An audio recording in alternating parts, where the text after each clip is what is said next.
You all right? It's this nervous tick I have. I get this itch. Oh my god. Keep it cool. Oh my god, these people are looking at us. She's the monster.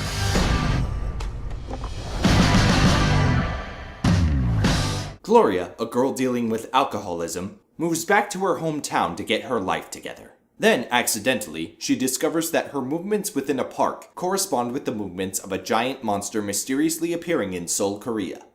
The good. Based on that description alone, yeah, this is a pretty curious concept. But it was executed pretty well.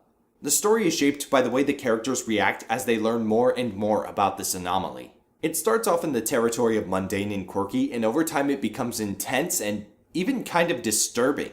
The best aspect about the monster as a plot device is that it is just a circumstance. What I mean by that is that the plot doesn't entirely hinge on the monster stuff. Both the monster stuff and the emotional circumstances that trigger conflict feed into the weight and stakes of this story in a relatively balanced fashion. And that's exactly how a good story needs to be told, with a strong emotional core. At first I wanted to really discount the characters of this movie because they were normal people living mundane lives. But this is one of those instances where the performances of the actors and the chemistry that they have with each other really bring the characters to life. Also well done are the character arcs of Gloria and her friend Oscar.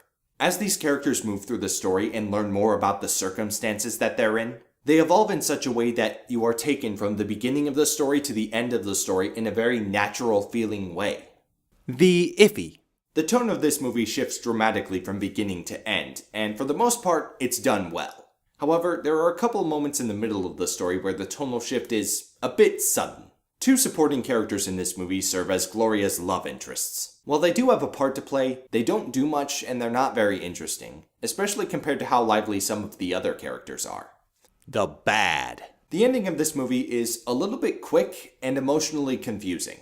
In some ways, considering preceding events leading up to the ending, it kind of makes sense to end on a tone of mixed feelings. But aspects about it still feel uneven to me, and I wanted just a little more closure from this ending than what I got. The verdict? I went in expecting a quirky monster movie, and that's what I got.